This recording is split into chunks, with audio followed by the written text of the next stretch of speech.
E aí, pessoas do bem, hoje esta nossa videoaula vai ser muito especial, porque eu quero saber quais são as tuas opiniões, quais são as verdades que compõem essa tua cabecinha, coisa mais linda do mundo. Então, roda essa vinheta.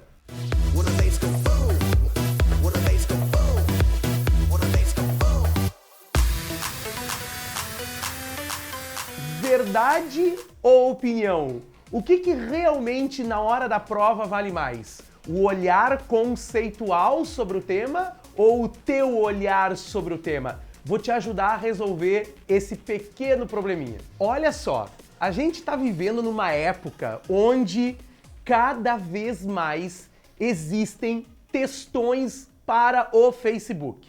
É um texto falando sobre tema A, é um texto falando sobre tema B. Quais são os textos que realmente você para e lê? Falamos mais do que ouvimos. Falamos mais do que lemos. E aí começa uma disputa de opiniões. Será que aquela pessoa que não concorda com o meu ponto de vista necessariamente ela é minha inimiga? Uma das perguntas que eu mais escuto é o que realmente na hora da prova, na hora de fazer aquela questão sobre ética, sobre política, sobre teoria do conhecimento, realmente eu tenho que levar em consideração?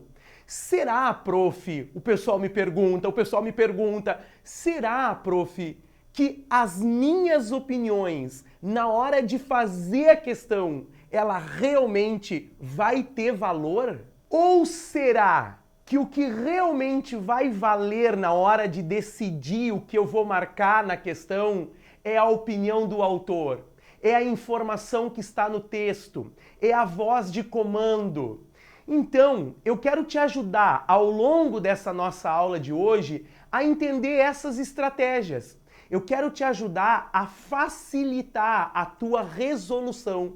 Eu quero que tu encontre um caminho mais seguro para te não ficar em dúvida na hora de marcar a alternativa correta. Uma das dicas mais legais que podem te ajudar na hora de fazer a prova, ainda mais agora que no primeiro dia a gente tem humanas, linguagens e redação, o que vai tornar um dia muito cansativo de leitura, é tu lembrar o seguinte: como que eu começo a fazer a questão?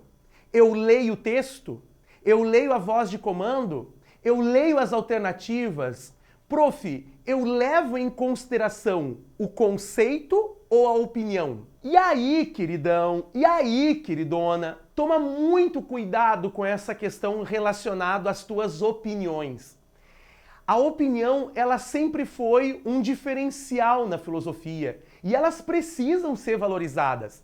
Nós precisamos saber opinar sobre os problemas éticos, sobre os problemas morais, sobre os problemas políticos. É muito legal a gente debater pontos de vistas. Mas, na hora da prova, o que realmente vai valer é a definição do conceito. Eu quero que tu identifique lá na questãozinha sobre qual conceito está sendo cobrada a questão. Um dos exemplos que a gente pode encontrar nessa hora de definir sobre conceitos é, por exemplo, aparecer uma questão sobre felicidade em Aristóteles. Já apareceu em outros anos na prova. Cada um de nós tem uma definição de felicidade. Pode ser um bolo de chocolate maravilhoso, pode ser um final de semana lá olhando uma série de Netflix. O que a gente entende por felicidade? Cada um tem um olhar, cada um tem uma opinião.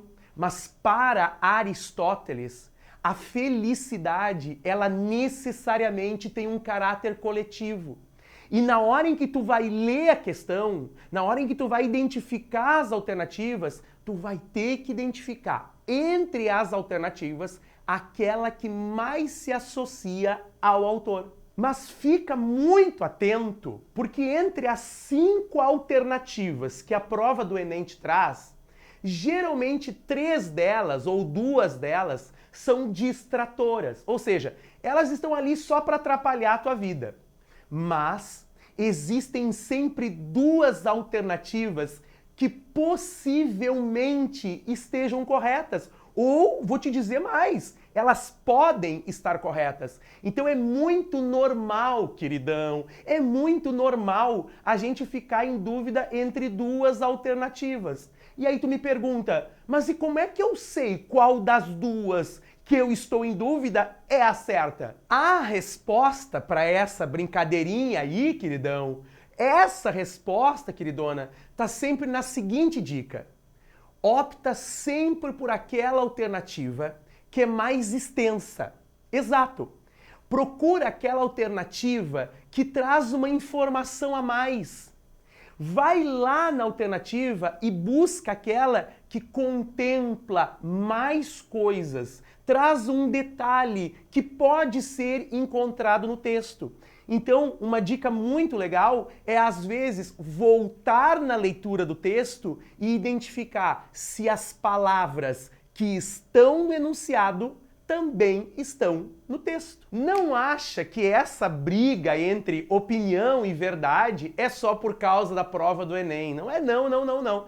Essa é uma discussão que já existia desde os tempos dos gregos, quando se debatia qual é a diferença entre doxa versus aletheia. Então, vamos entender isso porque pode aparecer uma questão na hora da prova. Lá na filosofia, havia um grupo de pessoas muito conhecido dentro da história, chamado de sofistas. Esses caras, eles tinham o dom da oratória, os caras tinham o dom da retórica, os caras sabiam falar como ninguém. Mas toda essa capacidade oratória estava muito ligada à ideia da opinião, da doxa, do achismo. Os sofistas, eles não tinham compromisso com a verdade. E é isso que, de certa forma, meio que deixava os gregos com uma pulguinha atrás da orelha. Porque para eles, para os sofistas, o importante não era provar a verdade. O importante era convencer sobre a verdade. A grande briga que se existia com os sofistas é que a atividade filosófica do Sócrates, do Platão ou até mesmo do tio Ari, esses caras, eles defendiam que o conhecimento estava baseado na razão.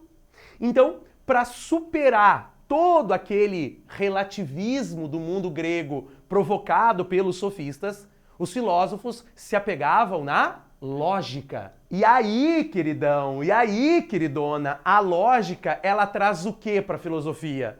A lógica traz a regra, a lógica traz a norma, ela traz uma estrutura formal para a linguagem. Então, diferentemente da opinião, da doxa, muito exaltada pelos sofistas, a lógica, ela tinha compromisso com a verdade, com a aletheia. E essa verdade, ela tinha que estar fundamentada pela razão. Para a gente superar essa briga entre verdade e opinião, aletheia versus doxa, o mais importante é tu seres fiel ao conceito. Observa o que na voz de comando está pedindo. Se é felicidade, democracia, poder, liberdade, e busca lá no autor, busca lá no contexto histórico o significado dessa palavra, o significado desse conceito. E a última dica, e a mais importante nesse momento, é lembrar que toda discussão, seja lá da filosofia ou até mesmo da própria sociologia, vai estar sempre baseada nessa linearidade histórica, nessa fidelidade conceitual. Não deixa, queridão, não deixa, queridona, que as tuas emoções, que as tuas vontades possam falar mais alto na hora de interpretar uma questão. E para encerrar essa discussão entre opinião e verdade, vamos dar uma revisadinha em alguns conceitos que podem ou não te atrapalhar na hora da prova. Dogmatismo versus ceticismo. Imagina uma charge, imagina uma música, um texto, onde pergunte se o autor está tendo uma postura mais dogmática ou está tendo uma postura mais cética. Lembrem-se, uma pessoa dogmática é aquela que obrigatoriamente acredita em uma única verdade. E ela se recusa ao diálogo com o demais. Ela se recusa na possibilidade de que existam outras verdades. Então, dogmático é aquele que se acha o dono da verdade. Já uma pessoa cética é aquela que tem um pé atrás com tudo. É aquela em que tu olha para ela e diz, eu te amo, e ela te diz, então prova, como assim? Por que tu me ama? Aquela pessoa que vai estar sempre numa postura de incredulidade constante. O ceticismo é a dúvida, é a insegurança frente à possibilidade da verdade. Existem duas grandes correntes na filosofia e que nós já conversamos sobre elas em outras videoaulas lá do nosso Mundo Filosofia, que é o racionalismo e o empirismo. Mas para resolver essa briga entre essas duas correntes, existe uma teoria chamada criticismo. Lá da teoria kantiana se entende a ideia de que é possível sim conciliar as verdades vindas da razão associada às verdades vindas da experiência. Isso é criticismo. E agora eu quero te fazer uma pergunta e eu quero que tu seja assim, muito sincero. O professor Beethoven, ele é um professor bonito?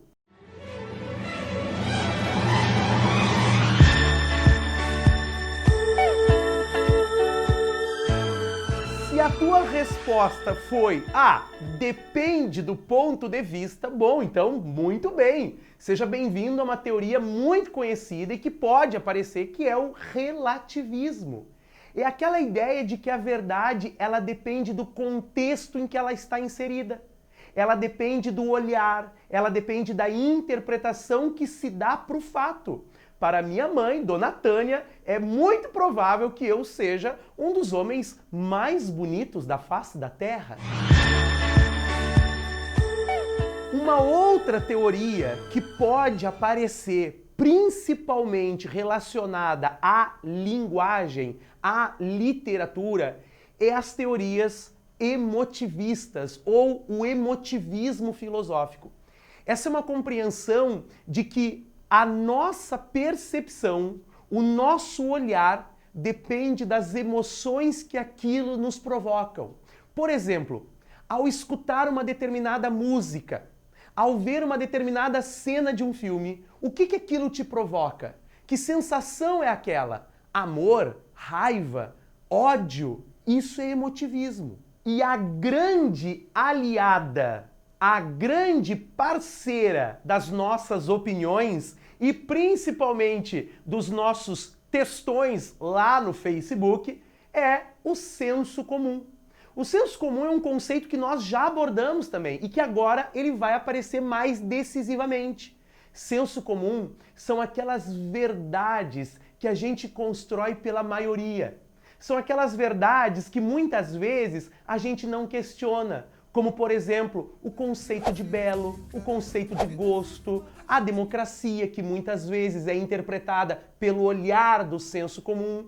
Então pensa comigo, o senso comum, ele é o aliado das opiniões. Viu só que coisa mais linda tudo isso? Pois então, agora, quando tu for construir um textão no Facebook para te posicionar sobre o mundo, sobre as coisas, sobre os conflitos, pensa sempre o seguinte, eu quero manifestar as minhas ideias ou eu quero manifestar os conceitos que a filosofia ou que a sociologia ou que a história nos trazem para o debate? A partir de agora é tudo contigo. Usa na hora da prova, leia o texto, interprete, perceba as relações e faça um excelente trabalho, porque nós vamos te levar ao topo do Enem. Um super beijo e até a próxima! Olha que coisa mais linda essa minha camiseta, super slim, super fitness. Então eu quero assim, ó, compartilha com todo mundo isso. Então vai lá, ó, te inscreve no nosso canal e dá um like nesse vídeo. Até a próxima!